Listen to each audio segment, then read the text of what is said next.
Seja bem-vindo, meu irmão, seja bem-vinda, minha irmã, ao nosso programa semanal Em Comunhão. TV Aparecida procurando levar até você uma reflexão, uma meditação, diria mais ainda, uma contemplação desse tempo tão bonito que é o ciclo pascal. Ciclo pascal que se inicia lá no início da Quaresma e nos leva até a celebração da Páscoa do Senhor e segue adiante ainda esse ciclo pascal no sentido de que a ressurreição de Jesus é o cerne, é a essência da nossa fé de cristãos em todo o mundo. É a partir desse Senhor ressuscitado que nós temos a certeza de que a nossa fé veio de Deus e nos leva para Deus.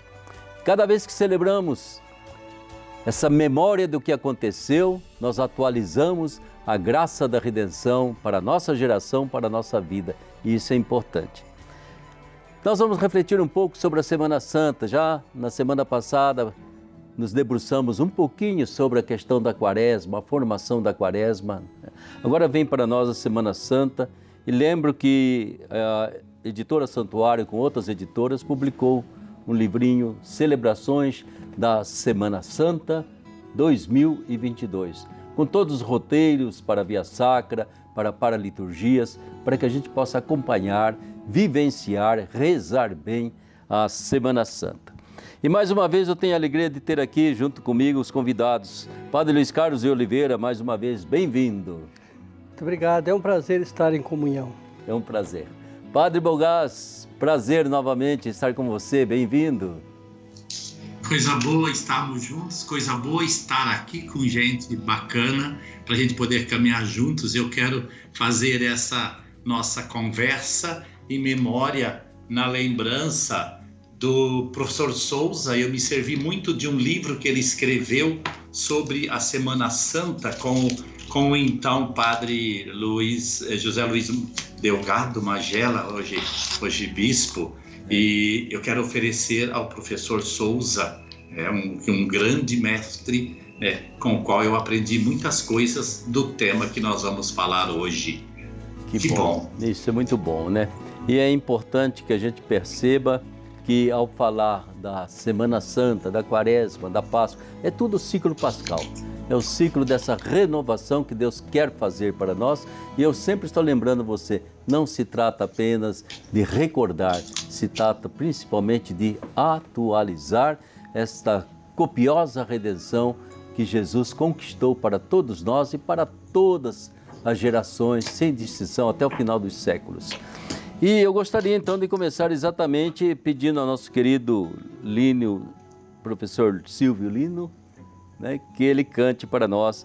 Eu acho que tem uma peça bonita, composta pelo padre Ney Brasil, de saudosa memória, Eu vos dou um novo mandamento. Eu vos dou um novo mandamento,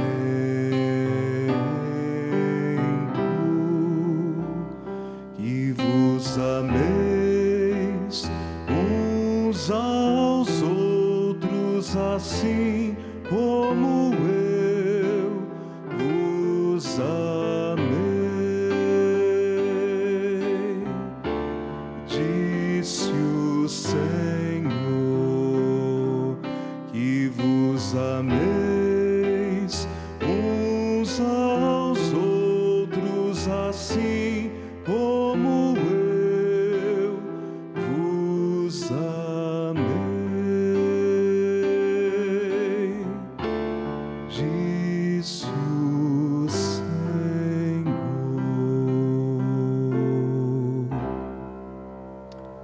Vamos ver então o card que foi preparado para nós, que vem da primeira carta de São Paulo aos Coríntios, capítulo 11, versículos de 23 a 26. Com efeito, eu recebi do Senhor aquilo que, por minha vez, vos transmiti.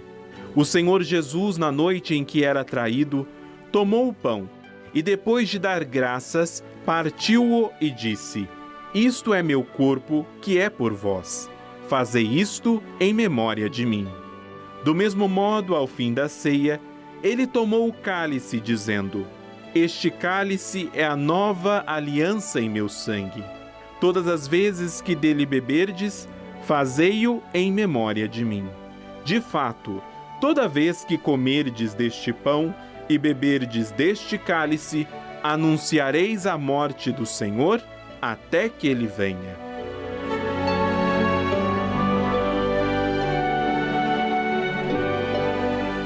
Padre Bogás, qual é a importância desse texto, desse testemunho de Paulo para aquilo que a gente chama assim de tríduo pascal? É tudo. É a explicação do tríduo pascal. Um amor tão grande que dá a vida. Um amor tão grande que morre por alguém. Eu vos dou um novo mandamento, ame. Mas como eu faço para amar? É dar a vida. Ninguém tem maior amor do que dar a vida para os seus amigos. Não significa morrer como Jesus morreu, mas significa viver para o irmão como Jesus viveu para nós. E às vezes a morte vem como consequência de uma oferenda. A morte não é uma opção do Cristo, nem do Pai, nem do Pai. A teologia sacrificialista está sendo superada. Não é uma opção, eu quero morrer. É uma consequência de uma missão. É uma consequência de uma missão. Jesus aceita morrer na cruz, ele vai viver este mistério. E como diz Albert Camus, uma grande razão para morrer é a razão que nós temos para morrer e viver. E uma grande razão para viver é o motivo pelo qual a gente pode, se preciso, morrer, mas que se oferece a cada dia. Eu vos dou um novo mandamento. E essas músicas têm uma mística tão bonita, tão elevada, elas colocam a gente no coração do mistério de Deus, de uma forma suave, emocional, elegante. Eu chamo de espiritualidade elegante, né? Roubando as palavras do Padre Luiz Carlos, uma espiritualidade elegante. Exatamente. Nós temos então diante de nós todo esse mistério que o Bogás acabou de falar, não é mesmo? Não se trata de olhar para um sacrifício que simplesmente substituiu os sacrifícios antigos, né? Jesus aceitou a tragédia da sua condenação, mas quem deu a significação a essa tragédia não foram os sumos sacerdotes, Pilatos, Herodes, foi ele que deu. Eu entrego a minha vida e entrego por amor, já que devo enfrentar a cruz. E é tão importante esse texto de São Paulo, não é mesmo? Porque ele acaba sendo, eu digo assim, o texto base até da nossa celebração eucarística, né? É um testemunho assim tão forte daquilo que lá no primeiro século, logo após a ascensão de Jesus, a comunidade começa a viver. Eu creio que é um dos textos mais antigos, não é, Luiz Carlos? É curioso isso, me encanta muito, que Paulo diz, o que eu recebi eu vos passei. Que Sim. Paulo se foi o primeiro aprendiz ali, no caso, da comunidade que estava celebrando. Então, todo o mistério pascal de Cristo, Paulo recebeu da comunidade. Então, nós vemos aí como a Eucaristia, eu sempre procuro saber como é que os discípulos fizeram essa passagem da ceia de Jesus para a missa. Parece que a ceia pascal celebrava uma vez por ano. Agora, eles fizeram essa passagem rápida da ceia pascal, que celebrou na Quinta-feira Santa, para a Eucaristia de cada dia, que foi se formando lentamente. E Paulo já recebeu organizado. É bonito isso. A tradição não é guardar coisas antigas, a tradição é receber aquilo que nos é passado. Exatamente. E nessa tradição vem para nós a certeza de uma experiência que foi feita, né? Então eu passo para frente algo que eu fiz. Quase que eu tenho a receita disso que eu passo para vocês, vai de pai para filho, vai de comunidade em comunidade.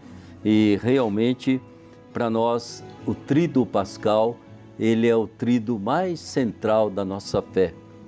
Quinta-feira, sexta-feira, sábado santo. Padre Bogás, essa Quinta-feira Santa, eu gostaria que você sublinhasse o que é essencial nessa Quinta-feira Santa, porque a Quinta-feira Santa para mim, sempre dá a impressão de que já é um grito de Páscoa, né? Ou seja, nós vamos celebrar a morte de Jesus, mas ele já ressuscitou, ele já está aqui. Então, fazemos memória com alguém que já está celebrando a própria morte dele, ele está celebrando conosco. É interessante, né, porque é bonito entender isso, né, que o padre Luiz Carlos nos apontava.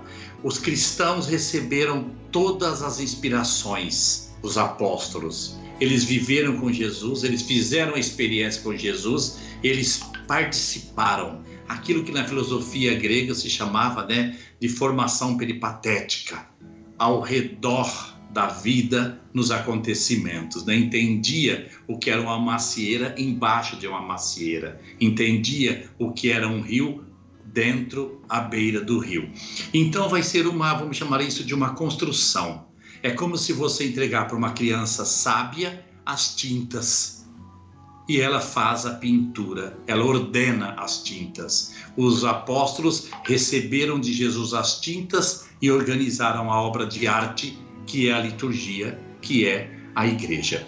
E dentro deste esquema, vamos pôr assim, de organização, nós encontramos isso num livro antiquíssimo, também na tradição apostólica de Hipólito, também em Justino de Roma, mais tarde vamos encontrar em Agostinho, em Ambrósio, mas no coração desse fundamento nós estamos com uma mulher que viveu um ano inteiro em Jerusalém e fotografou, escreveu isso para nós num diário.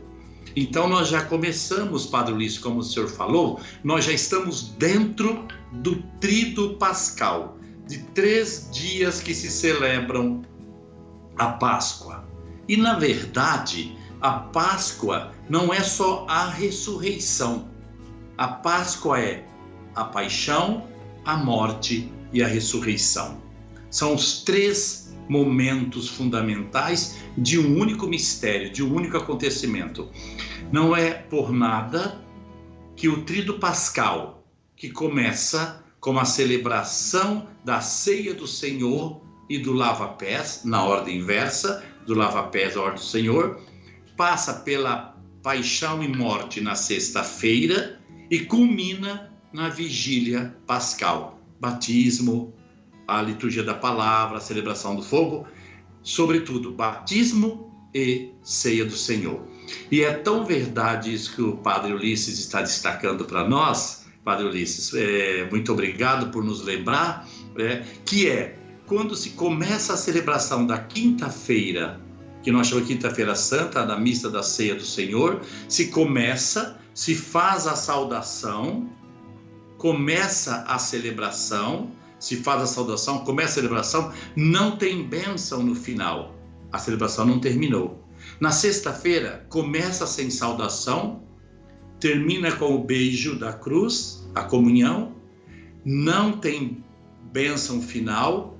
Na vigília pascal, igualmente, não se faz a saudação inicial e se termina com uma grande bênção solene da Páscoa do Senhor. É uma única celebração em 3 dias, por isso chamado Tríduo Pascal. Tríduo Pascal, se nós pegássemos aquela noção bem antiga da célula, né? O núcleo, o citoplasma e o cataplasma. Então, a cobertura do ano litúrgico, todo o ciclo pascal e o núcleo dessa célula vital da nossa fé cristã é exatamente o tríduo, os 3 dias da Páscoa, um grande dia. Exatamente, né? Eu acho que hoje, quando a gente fala muito em algoritmo, né?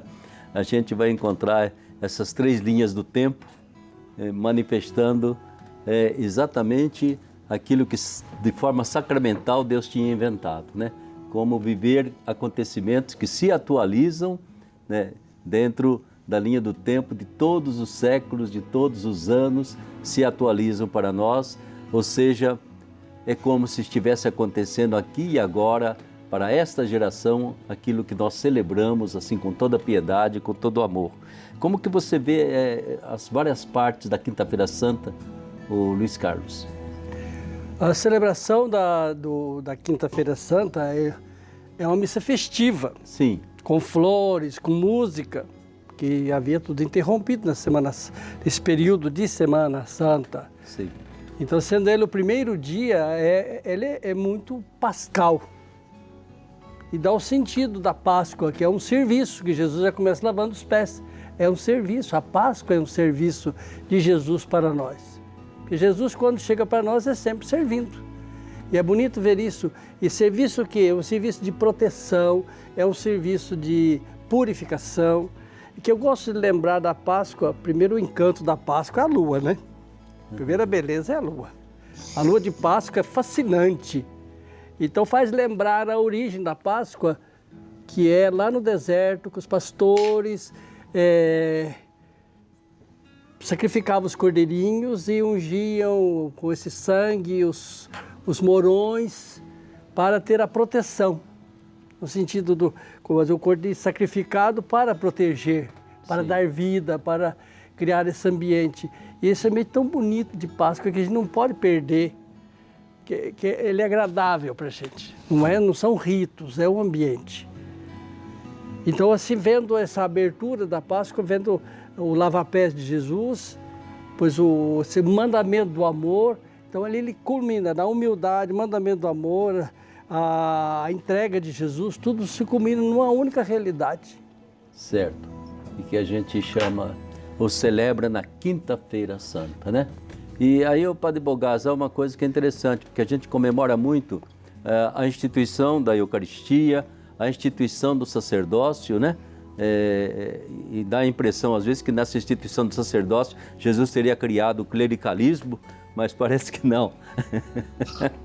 E principalmente, eu acho que sobressai demais, né, a dimensão de uma comunidade fraterna que vive pelo amor fraterno um do outro. Ou seja, forma um corpo celebrativo com Jesus, na medida que o pão é consagrado, é partilhado entre todos, né? E, como dizia, vem para nós sempre essa ideia da Eucaristia ser o primeiro maior de todos os sacramentos, não porque repete o sacrifício, mas porque se faz em memória de Jesus tudo aquilo que Jesus vivenciou, né? Eu acho assim que na Eucaristia está a síntese da vida toda, da encarnação, da vida pública, tudo que Jesus falou está ali num chipzinho, né, chamado hóstia, tudo ali está a síntese dessa doação de Jesus, que ele fala, olha, isso aí é para vocês, tomem, comam, é a minha vida por vocês. É muito interessante considerar, com certeza, primeiro, que Jesus não criou os ismos.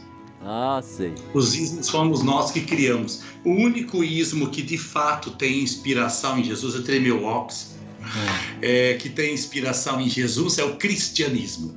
Cristianismo é uma operação histórica de colocar dentro da história aquilo, como o senhor disse, né, as partículas dos ensinamentos e da vida de Jesus, que culmina na oferenda da cruz e que se faz presente na ceia sagrada. Então, os outros ismos aí, entendeu? Fundamentalismo, etc., clericalismo. O clero é um nome dado a uma porção do povo de Deus, que tem uma missão e uma função de servir a comunidade. A gente chama de clericalismo um clero que se fixa muito no seu formato e se esquece da missão, que é aquela missão de servir o povo de Deus, na liturgia e na vida, na ação, no testemunho. E aí, então, nós vamos encontrar que realmente ali nós estamos entrando no coração da fé cristã. No Tríduo Pascal nós encontramos o coração, a essência da fé cristã. E aí nós temos uma distinção muito importante. Naquela noite, a primeira noite, o primeiro plenilúnio de primavera, plenilúnio, lua cheia de primavera, depois de um longo inverno.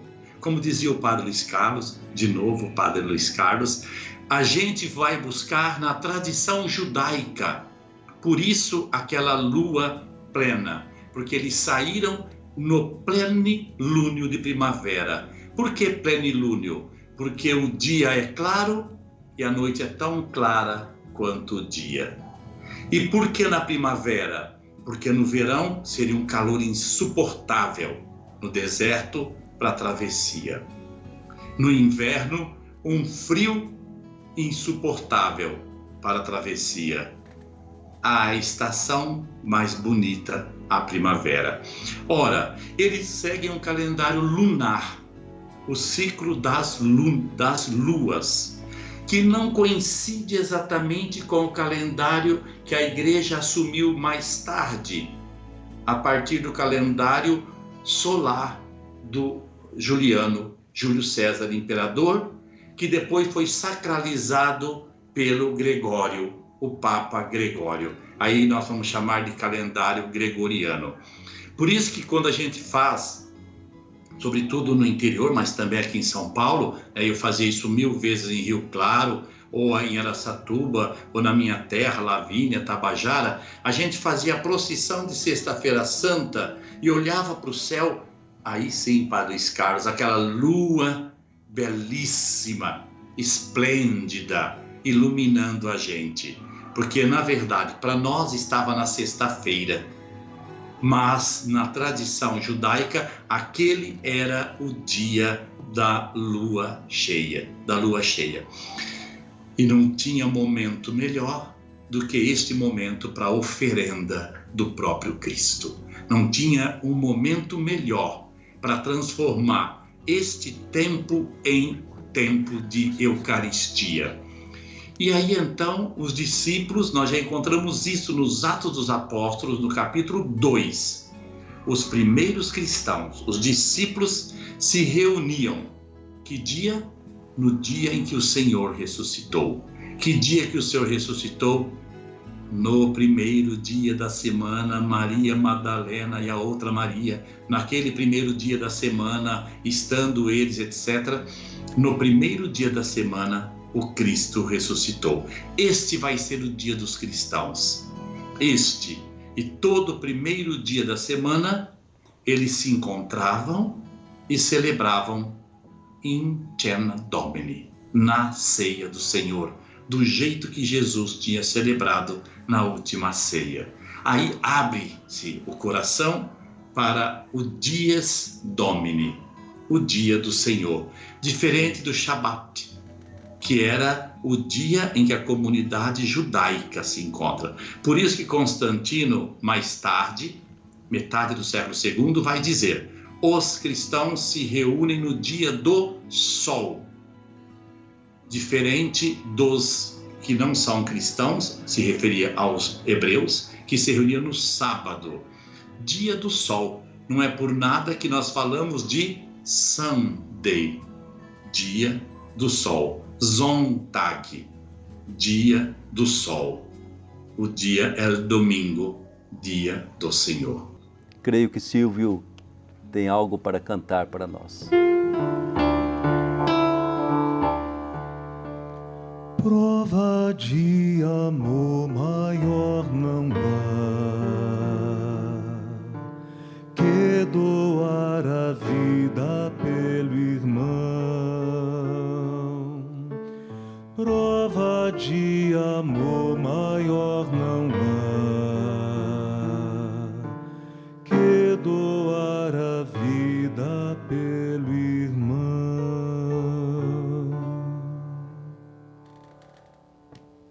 Prova de amor maior não há que doar a vida pelo irmão.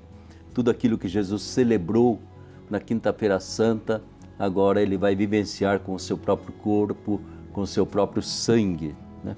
O card que a gente quer apresentar para vocês nos fala exatamente desse momento em que a Eucaristia se transforma em doação total da vida de Jesus.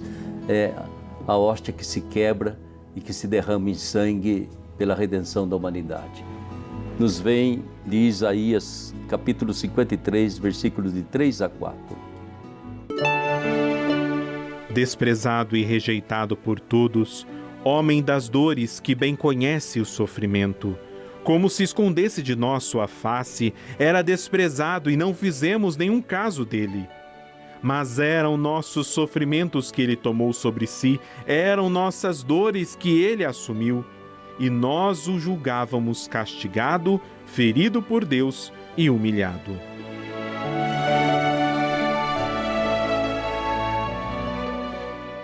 Luiz Carlos, comente um pouquinho o que integra, o que é o principal dessa Sexta-feira Santa e que nós devemos partilhar e participar. Para mim é muito importante essa condição humana de Jesus. Ele se encarnou totalmente até o ponto extremo de chegar a assumir em si toda a dor da humanidade, inclusive a dor da morte, e que ele assume todo esse sofrimento em si. Mas não podemos ver só o sofrimento, mas temos que olhar o amor que sustenta esse sofrimento. Porque Jesus, ele, tendo amado os seus que estavam no mundo, amou-os até o extremo do amor. Então nós não podemos pegar só, ter dó, mas ter amor e partilhar desse amor. Aí vem pegando um pontinho da Quinta-feira Santa, que o sacerdócio, criado para essa identificação com Jesus, naquela noite recebe nós dizemos paramentos, né? Qual que é o paramento que Jesus dá para os seus? A toalha. Belíssimos paramentos que nós temos, tantas rendas, mas Jesus deu uma toalha para lavar os pés, que o amor se transforma. E dentro dessa realização desse amor que se transforma, assumir o mesmo amor, mesmo à custa de sofrimento. Nós temos mártires, nós temos as pessoas que se dedicam, nós temos os que amam.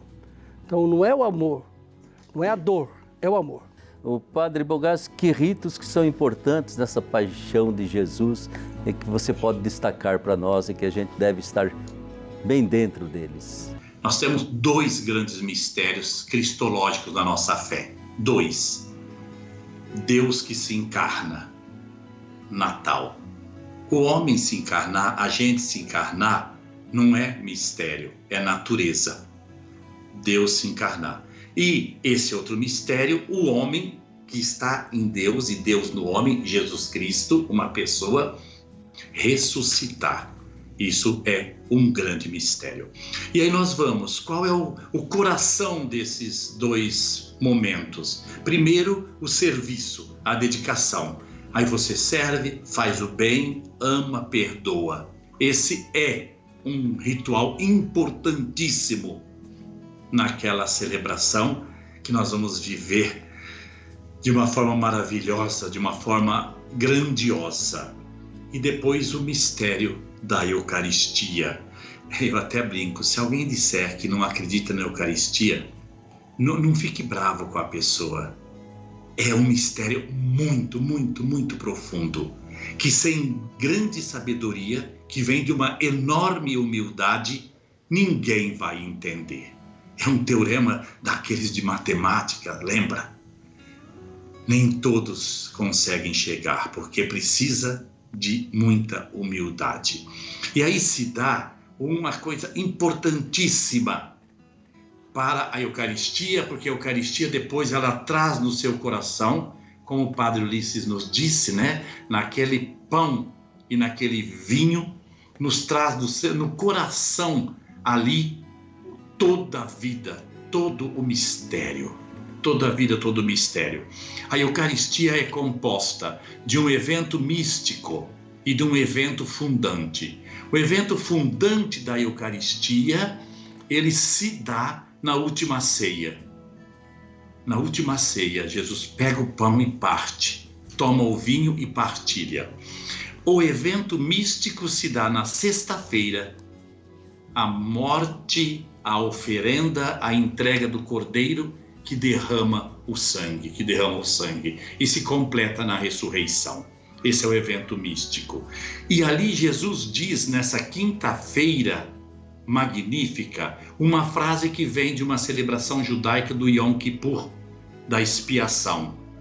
O sangue da nova e eterna aliança, que é derramado por vós para o perdão dos pecados. Ele toma a oferenda do cordeiro, é ele o cordeiro, o sangue do cordeiro que se derramava para perdoar o sangue no Yom Kippur, e aplica para a ceia. Eu me pergunto muito por que nós não recuperamos a Eucaristia sob as duas espécies. Quando nós vamos voltar a celebrar a Eucaristia sob as duas espécies? Ela foi celebrada por toda a igreja cristã até o século XII. Ainda hoje ela é celebrada na Igreja do Oriente, em todas as celebrações eucarísticas. E foi do jeito que Jesus fez. Por que demoramos a entender? Silêncio. Silêncio e esperança também, viu?